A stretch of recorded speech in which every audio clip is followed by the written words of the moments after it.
weil wir etwas Gutes für unsere syrischen Schwestern und Brüder tun wollen.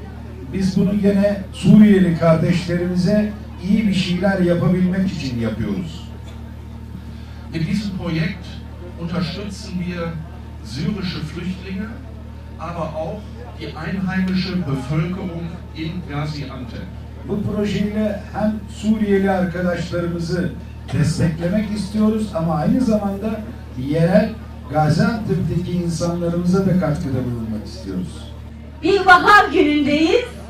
Güneş çok güzel açıldı ve zeytin dalı için zeytinle ilgili bugün bu projeyi hayata geçirmek için bir aradayız. Hepinize hoş geldiniz diyorum. Hepinize bu güzelliği bizimle paylaştığınız için çok teşekkür ediyorum. Bütün Gaziantep'ten dünyaya büyük bir mesaj veriyoruz. Çünkü zeytin barıştır, kardeşliktir, sevgidir. Ve zeytin dalı bizim için hele bugünlerde çok daha önemli bir sembolündür. Sevginin, kardeşliğin, barışın temsilidir. Bugün bu güzelliği hep birlikte paylaşıyoruz. İnsanlar ölmesin, aylan bebekler denizde boğulmasın, Fatma kızımız evinde boşuna bomba düşerek ölmesin diye bugün zeytin dalını dikmek için bir aradayız. Bizim medeniyetimiz bize emrediyor. Bir kişiyi öldürmek, bütün dünyayı öldürmek gibidir diyor. İslam medeniyeti, yaşam medeniyetidir. Sevgi medeniyetidir. Kardeşlik medeniyetidir. Suriyeli kardeşlerim bizim komşumuzdur. Bizim medeniyetimizde komşu hakkı vardır. Kardeşlik vardır. Barış vardır. Komşusu açken tok yatan bizden değildir. Bizim medeniyetimizde veren el, alan elden üstündür. İşte o yüzden dünya bunu anlayamadı. Dünya milyonlarca kardeşine sofrasını açan, elini açan, toprağını açan, yurdunu açan, milyonları bağrında basan Türkiye'nin bu yükü nasıl kaldırdığını anlayamadı. Anlayamamasının en büyük nedeni de bizi yapan değerleri, rahmeti ve merhameti kaybeden bir dünya var. O yüzden biz komşumuzla savaş istemiyoruz. Bebekler yaşasın istiyoruz.